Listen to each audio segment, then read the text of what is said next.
Halo semua, selamat datang. Pertama-tama aku mau tanya terlebih dahulu. Pernah gak sih kalian ada di kondisi dimana tiap akhir bulan kalian itu ngerasa deg-degan, atau situasi dimana kalian ada kebutuhan mendesak tapi kalian gak tahu harus bayar pakai apa? Ya, kalau pernah, kalian ada di video yang tepat.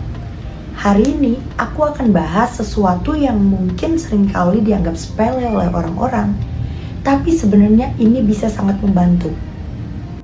Ya, itu adalah dana darurat. Namaku Anastasia Miamartalia. Pada kesempatan kali ini aku akan presentasikan terkait dengan dana darurat pengaman di masa sulit. Yuk kita mulai. Aku mau mulai dengan satu pertanyaan yang mungkin belum pernah kamu pikirin secara serius. Kalau besok tiba-tiba kamu kehilangan pekerjaan atau penghasilanmu, kira-kira berapa lama sih waktu kamu bisa bertahan? Sebulan? 2 bulan? Atau bahkan seminggu aja udah bikin pusing? Fakta yang agak pahit, banyak dari kita yang hidup dengan mode gaji masuk, gaji keluar. Selain itu, PHK itu bisa terjadi kapan aja, bahkan di perusahaan yang kelihatannya besar dan stabil sekalipun. Biaya untuk keadaan darurat kayak sakit mendadak, kendaraan rusak, perangkat kerja yang rusak, itu nggak pernah minta jadwal dulu sebelum datang.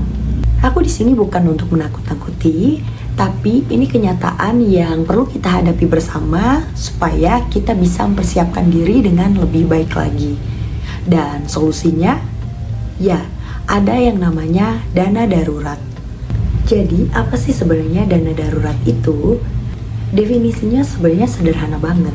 Dana darurat adalah dana yang sengaja kita sisihkan secara khusus untuk menghadapi situasi yang tidak terduga dan benar-benar mendesak. Contoh pertama yang paling sering terjadi adalah ketika misalnya kena PHK. Tiba-tiba gak ada pemasukan, tapi tagihan tetap jalan terus. Atau misalnya ketika sakit dan harus rawat inap, di mana biaya rumah sakit itu bisa sangat besar dan sering tidak terduga.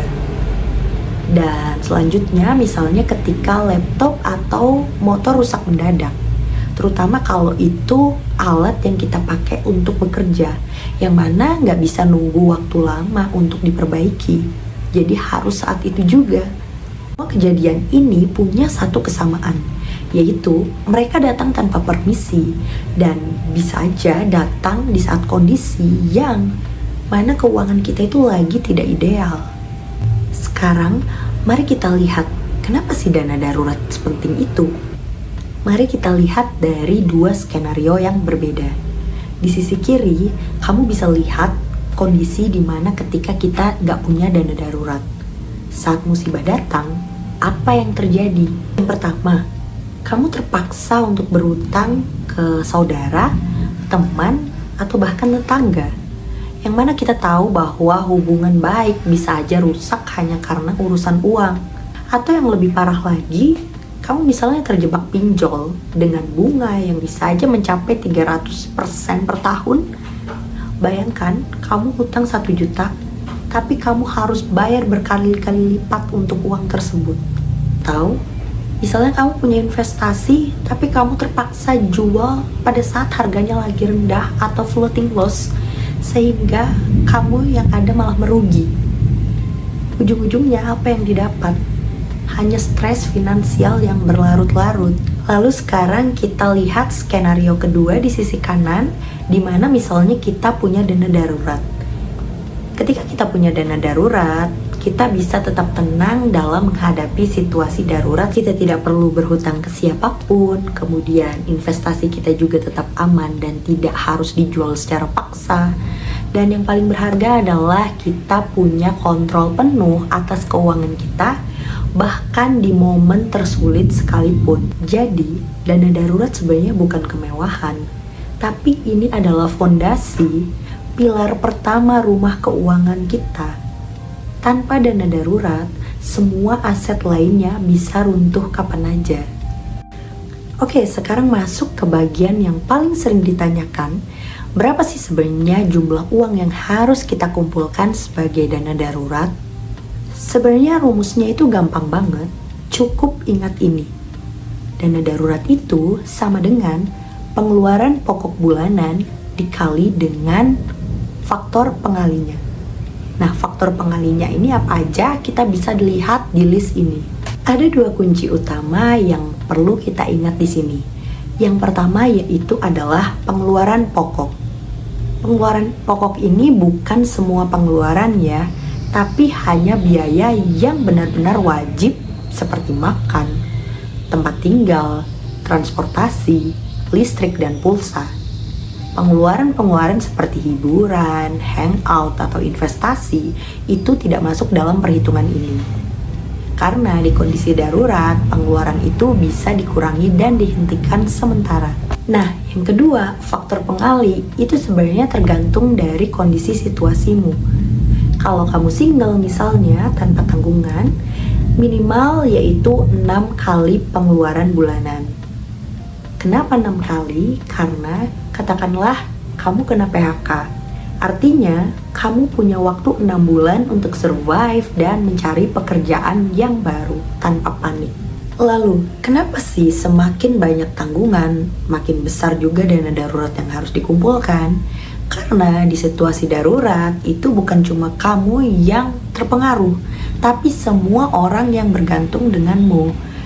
Angkanya mungkin kelihatan besar, tapi ingat, ini bukan target yang harus kamu capai dalam satu malam. Ini adalah perjalanan konsisten yang harus ditempuh selangkah demi selangkah. Oke, supaya lebih nyata dan mudah dipahami, yuk kita kenalan dulu dengan seseorang bernama Arya. Arya ini berumur 28 tahun dengan penghasilan 10 juta per bulan, di mana dia sudah menikah dan punya 1 orang anak. Jadi dia punya 2 tanggungan yang bergantung padanya. Kalau kita lihat, pengeluaran Arya ini per bulannya adalah sebagai berikut. Jadi total pengeluaran pokok dari Arya ini ada 5 juta per bulan. Karena Arya ini punya 2 orang tanggungan, maka faktor pengalinya adalah dikali dengan 12. Sehingga dana darurat yang perlu Arya kumpulkan adalah 60 juta rupiah.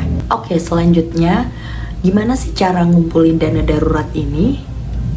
Sebenarnya ada 3 langkah yang langsung bisa kamu praktekkan. Langkah pertama yaitu tabung secara konsisten. Setiap bulan segera sisihkan beberapa porsi dari penghasilanmu khusus untuk pos dana darurat sebelum kamu pakai untuk keperluan lainnya. Kemudian langkah kedua adalah berbelanjalah dengan bijak. Evaluasi setiap pengeluaran yang sebenarnya tidak perlu-perlu banget. Bukan berarti tidak boleh menikmati hidup, tapi bedakan antara kebutuhan dan juga keinginan secara bijak. Kemudian, langkah ketiga adalah alokasikan dana secara tepat. Jangan simpan semua di satu tempat. Idealnya adalah 50% diletakkan sebagai tabungan di bank biasa yang bisa kamu akses kapan aja sebagai dana liquid dan juga yang pastinya aman. Kemudian 50% lagi di instrumen yang low risk seperti misalnya reksadana pasar uang yang bunganya itu lebih baik daripada tabungan biasa. Dan ada satu hal wajib yang perlu kamu ingat, kalau suatu hari dana darurat terpaksa dipakai, ini memang fungsinya. Jangan merasa gagal, tapi segera isi kembali setelah kondisi membaik. Karena situasi darurat berikutnya itu kita tidak tahu kapan terjadi lagi. Nah, sekarang kita coba lihat perjalanan Arya yang kita bahas sebelumnya tadi itu secara konkret. Katakanlah Arya saat ini baru punya tabungan sebesar 3 juta rupiah, yang mana itu baru 5% dari 60 juta. Kelihatannya masih sangat kecil sekali ya. Tapi Arya tidak panik. Dia punya rencana untuk mencapai target dana daruratnya. Di sisi proses, Arya berkomitmen untuk menabung 3 juta rupiah setiap bulan dari penghasilannya. Dia juga berusaha memangkas pengeluaran yang tidak perlu dan menempatkan tabungan ini sebagai prioritas utamanya. Dengan konsisten, dalam kurang dari 19 bulan atau sekitar 1,5 tahun, Arya sudah bisa mencapai target dari dana daruratnya tadi, yang mana sebesar 60 juta rupiah. Oke, dan sekarang ini adalah saatnya aksi nyata. Setelah video ini selesai, ada 3 langkah yang bisa kamu lakukan hari ini. Yang pertama yaitu hitung pengeluaran pokokmu setiap bulan.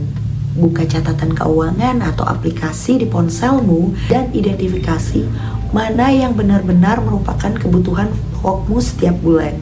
Kemudian yang kedua adalah tentukan target dana daruratmu, buka rekening khusus untuk dana darurat, dan pisahkan itu dari rekening sehari-hari agar tidak mudah tergoda untuk memakainya.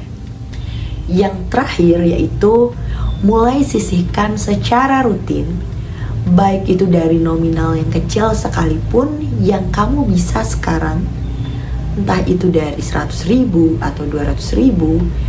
Intinya adalah dilakukan secara konsisten terus-menerus.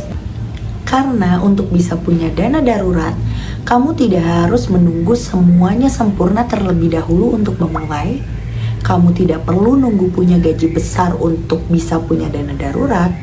Kamu hanya perlu memulainya hari ini secara konsisten. Oke, itu dia pembahasan lengkap tentang dana darurat dari A sampai Z. Semoga setelah video ini kamu tidak lagi memandang dana darurat sebagai sesuatu yang nanti-nanti aja, tapi sebagai sesuatu yang perlu dimulai hari ini, sekarang juga. Terima kasih sudah menyimak video ini sampai akhir. Saya Anastasia Mia Martalia, sampai jumpa di video selanjutnya. See you.